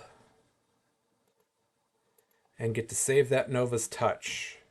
Was theirs Nova's Touch too? Nova's Wrath, that's right. Oh, because they pumped up that Spell Sprite so much. Yeah. I've got my 2 dinosaurs right next to each other. And hoping they can just stay best friends. Oh, nice. Nice reversal. So we're both going to take all the damage. But they were able to pump up their dinosaur. Nice. Okay. So I've got... this is a bad hand. Let's see what we can make with this. Because I don't have a dinosaur in order to have it come into play battling. I have 3 spells, but one is a mage synergy spell without any mages. I've got... I could go the Keeper in a Conflagrate, but that is hustling for that combo. Now that's pretty cool. Because now it's 24 attack with breakthrough. I can turn it into a Wisp, which I'm going to wait to do. Yeah.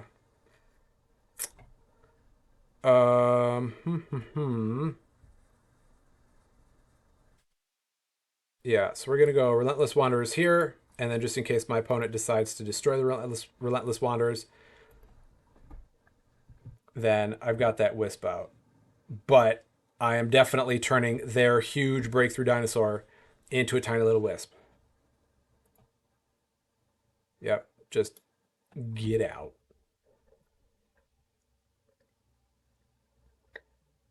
And I've got 19 damage showing. 10 of it's breakthrough, 4 of it is stealth, but it doesn't matter because they have, well, it doesn't necessarily matter because they have the forge.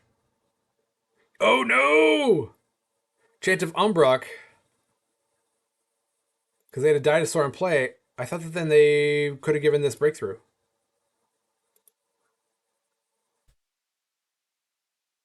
Because that would have been a problem then, because I'd be taking 16 damage. But let's go Feral Instinct there. And they don't need breakthrough. So we go like that. And then I'll just go a little wispy there. And I get to play 2 Oak Fathers. They also get to play 2 Oak Fathers. Okay.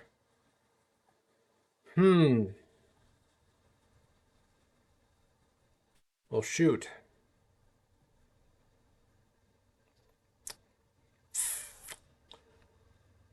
This is not...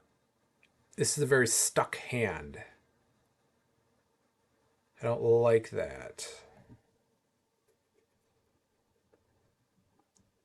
Well, let's try to put something pretty big here, just in case they're trying to remove it.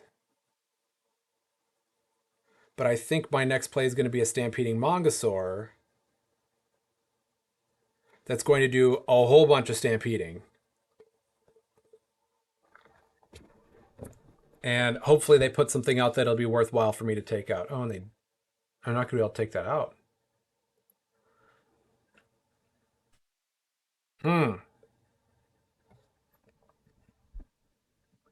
Well,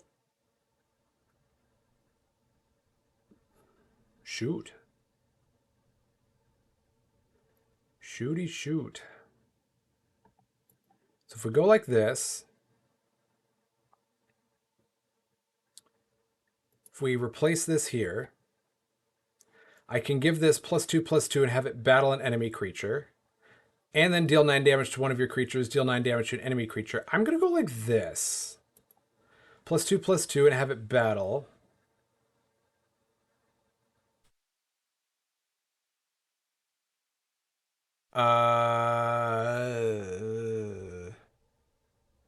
Confirm.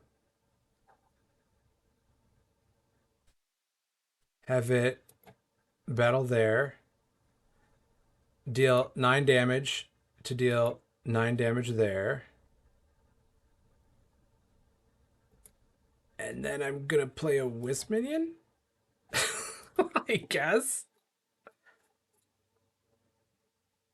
So I've got 7 stealth.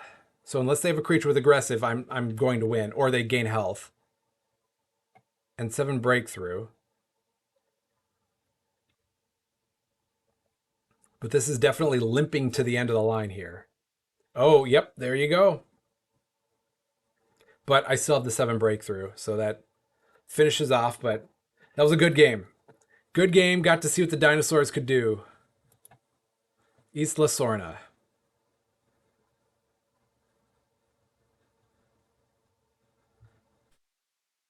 All right. And let's see, we've got about 15 minutes left, so we've got time for potentially one more. I wonder what we could do in that time that would be fun to watch. Let's see.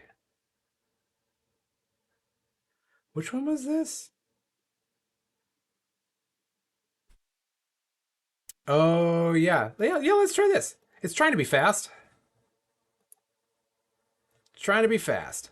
It's fast mediocre because it's working with the triple charge plated Aloyan half deck that I tried earlier, but it has a Necrium pairing to hopefully try to get out one of the charge plated creatures without having to play them all the time. And we're playing board. Not board. All right, let's see if they've got their shared deck list on. And they don't. because I'm going Shift D and I can't see what they got. But here's what I got going. The Ardent Butcher, just trying to gain a little bit of health so I can try to get my correct cards leveled up. Combat Drake is nothing to write home about. Ooh, a Venerable Shambler, you say? Well, goodbye. It was nice to know you. Oh, I should end my turn. All right. Uh, Dissipating Spectre, again, not doing much. Ghoulish on the Decayosaur is allowing me to upgrade cards in my discard pile. Grimgaunt Harvester, I'm getting benefit from when my creatures are dying. The Hematophagic Amoeba could reduce my board state to gain health. Necrolord Yorick is just a fun one. And it's able to get a second creature out. Combat Demon. Ooh. Anything that's going to play early is going to hurt. It's going to hurt what I'm trying to do. But anyways, back to this. Ossuary Mech, again, is important because when it's destroyed, then I get to upgrade. And then you know the blue half a little bit, which doesn't have enough upgrade in and of itself. Kind of bummed about that. But you pair it with a good partner, then you can start to compensate for what your deck's lacking.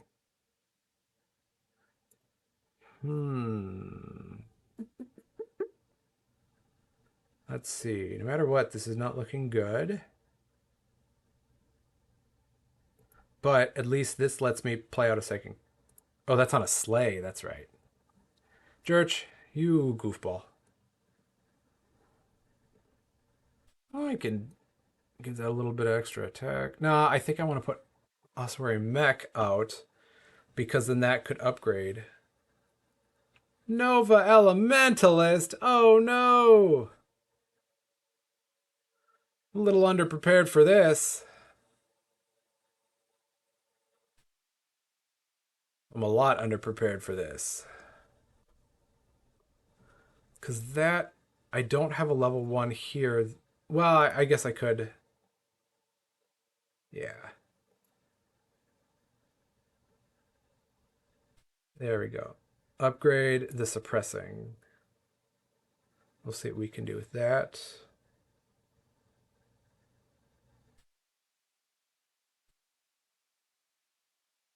And we'll go Apocamancer in a lane that I don't think they'll be able to kill it this one.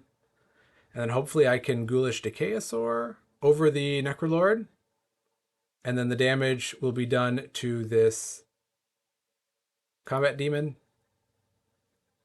to keep a creature out of this lane. And if they bump something up with attack, then I've got Electronet, which I really like that card. Almost a staple in any Aloyan half deck. That can kind of cut down any super aggressive thing that my opponents are doing. As best as we can. Ooh, what shardback is that? Stampeding Shardback. When this is dealt non-combat damage, deal 2 damage to all enemy creatures. That's not going to be great. Alright, Ghoulish Decayosaur. Pokemancer, I get to deal 3 damage to something. I'll deal it right there. And then I get to upgrade a level 1 card. I think I'll go Aegis Wings to make it free at the future levels. And then we trade there. That Shardback, I don't like that hanging around, but there's not much I can do about that. I got a lot of threats, and I have very few ways to actually address them. Oh yeah, that'll finish off my board.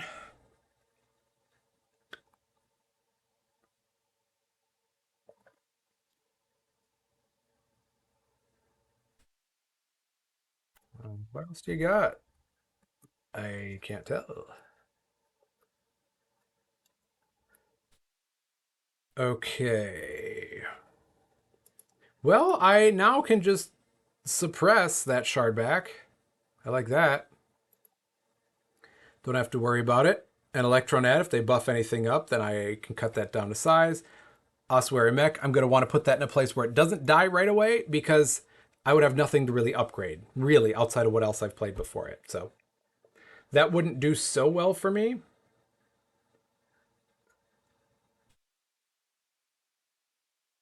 And their Forgeborn ability with Nyx is play up to 1 minus slimy minion, give your minions +2 attack. Okay. Interesting strategy doing that right off the bat. I wonder what they got going on.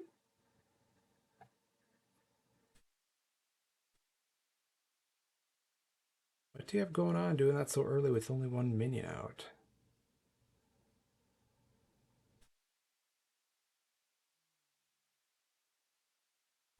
Because I think it's going to be suppressing profit right there. Ossuary Mech, it can be someplace else, and then if they end up still using their Forgeborn ability, I'll be able to Electronet whatever I want with that. And if they're going to do it on one of these minions right now, then I'm going to send it down to 0 attack, which will be nice.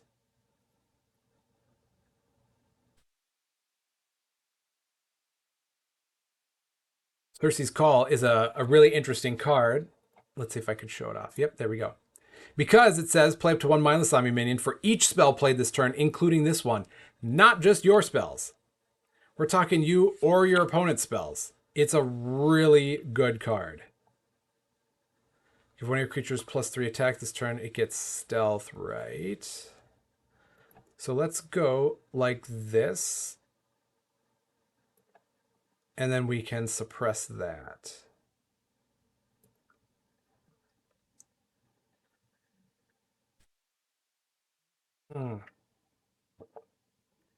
So I can Electronet one of these to get it down to 0.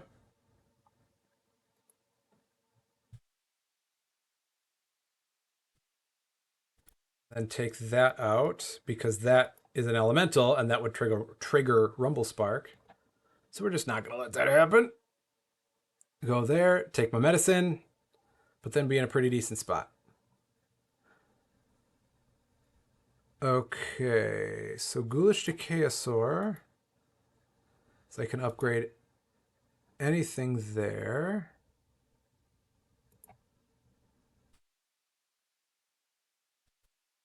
So let's go.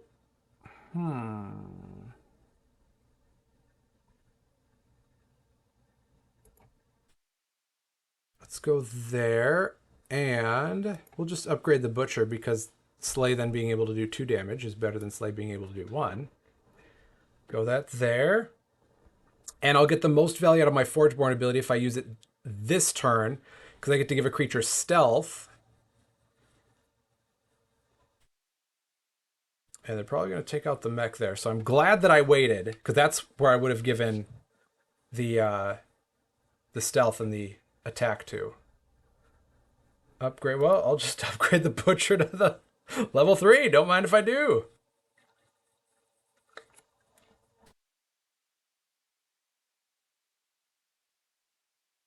Okay. So I don't have a whole lot of health left to give. So I'm going to put my Stout Tactician there. I'm going to give this creature +3 attack and stealth. And then I'll give it 4 more attack for free with Aegis Wings. And unless they do some shenanigans here, I get to keep my full board. And I take 2 out of their 3 creatures off. And I do 13 damage. That's a pretty good turn of events.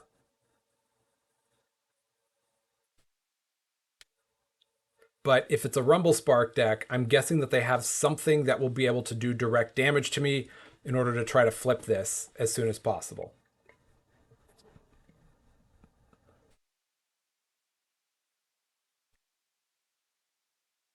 Ooh. I will take the 6 damage. See, that would have been able to do it. Yep, I'll take that 6 damage because then I get to keep my creatures out and they're losing theirs. So that is in my book, that's a pretty big win.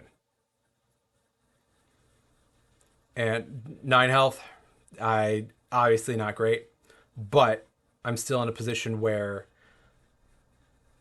I've got good board state. And unless they've got enough direct damage coming my way, I can slowly build this back up with creatures with big butts or with being able to power level some of them. I think I'm going to be okay.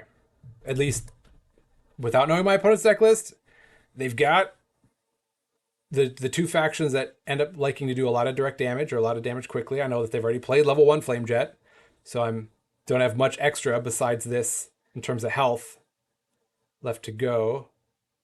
Uh-huh. So it's going to be 3. And it would flip the Rumble Spark. I don't like that, but there's nothing I can do about it.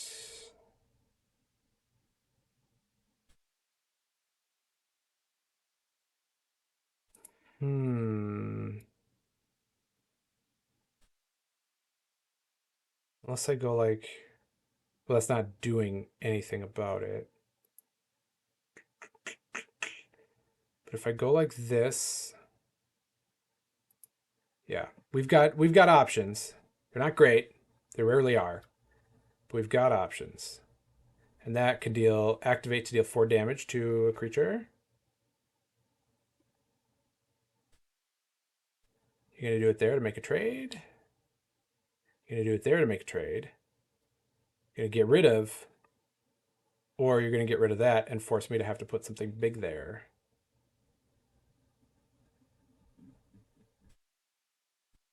None of these are gonna be good options for me.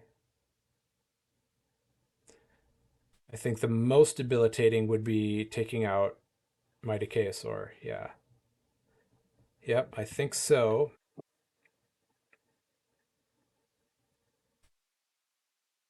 So I have to go this here. And now they're going to do 5 damage to me, but their elementals aren't doing any damage to me. And I've got a lot of options here. Ooh.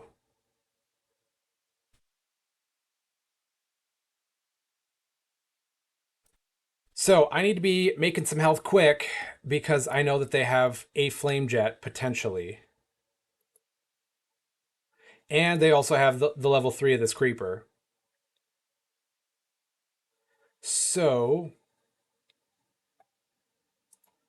I've got really good options because this mech, when it's destroyed, I can play a card from my discard pile for free, which will end up being whatever else I'm playing. The Ardent Butcher on Slay is draining 3, which is great if I can get there. I don't know if I can get there.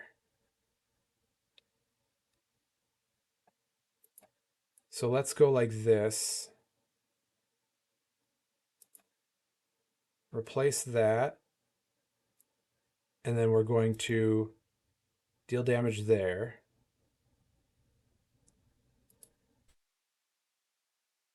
And we're going to give that a lot of attack.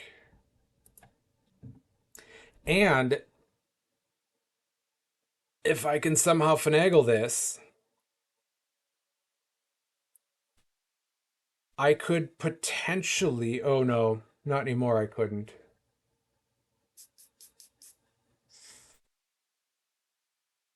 Oh, I could have won this turn. Shoot. I could have won. If they don't have any direct damage, I could have won. Because my first play, instead of doing this Butcher, I could have done the Charge Play to Specimen.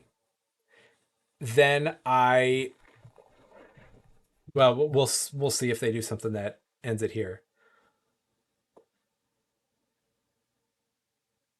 Then I could have upgraded 2 cards from your hand, or discard, and then return 1 to your hand.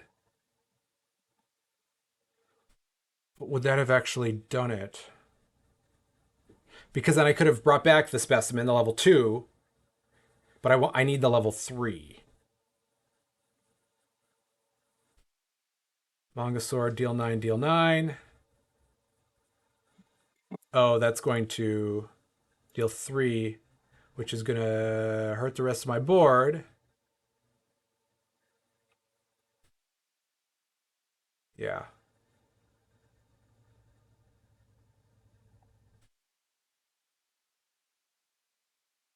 Hmm. It's a good call there. Yep, that takes that out.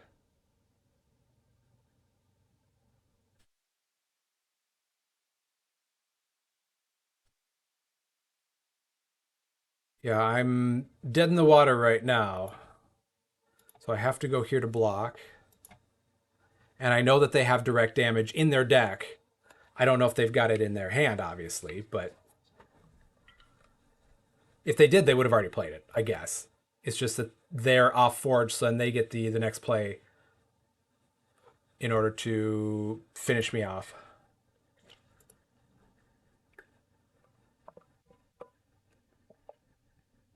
Deal 7 damage to me unless I destroy one of my creatures. Oh. But I don't have anything because I played 2 level 3s. Yep, so I'm going to destroy one of my creatures.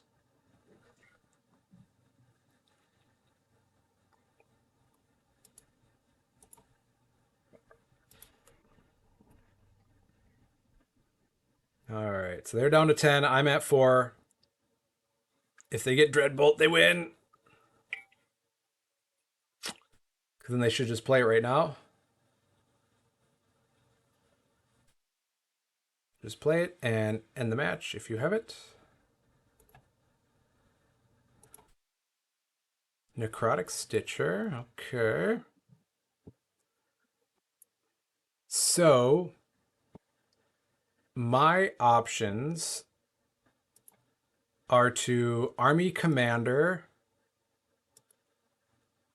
with these 2 charge plated, and this would get up the Justicar to the 3rd level, or it would bring the Specimen up to the 2nd level, but the Specimen needs to be at the 3rd level to really do its damage.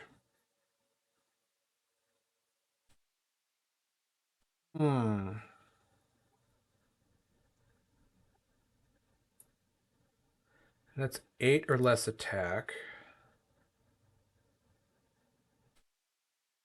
So if we go like this and destroy a creature with 8 or less attack, there we go. They need to either block here or have done something to do direct damage to me. And that would be really dastardly if they waited until now to do Flame Jet or something else to do 4 damage to me to take me out. So either they block here or open lane, I guess, because it wouldn't kill them. They'd be at 1. But this Slay trigger here would siphon 3. Oh, the Shambler.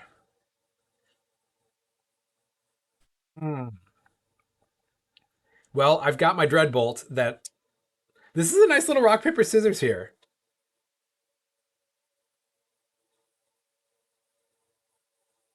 Because if they're going to play the Shambler, then I'm going to Dreadbolt it. Bolt it.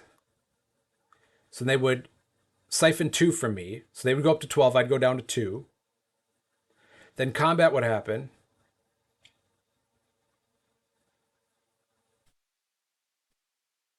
So yep, we're going to do this. Combat's going to happen, and they're going to take 12 damage technically. Oh, this is a good finish. Because then I slay them for 3. Whew! Wow. Pulled that out right at the end. That was a good game. Little bummed I didn't get to see Federico 1959 again to avenge all 4 of my losses, but overall it was good. It was good. So just as a reminder, first of all, thank you for showing up to hang out with me. And if you're jumping in the chat, I appreciate it. If you're playing against me, I love it. If you want more information, you scan this QR code and it'll take you to an interactable version of this slide to get more resources. Takes you to the Stoneblade homepage, the SolForge Fusion homepage. Watching on Forge, we're going to be filming the July episode soon. So be on the lookout for that to be dropped. That is Lucas Winter and myself. And we're talking all of the Stoneblade Entertainment games. We're going to have, we have guests. We talk some SolForge sometimes, like strategy and things like that. We have a lot of news to cover in this episode because there are some GameFound related things. We've got a lot of things in the hopper. So watch out for On Forge. And then joining the Discord, I will update that link, so that'll be good to go. But you just touch on the Utera, the green, and you'll be able to join the Discord. Follow us on Twitter, where you get news announcements. You get announcements on events and other stuff, especially as we get closer to Gen Con. That's going to be really important to be getting those announcements. And finding the digital client on Steam. If you haven't been playing this game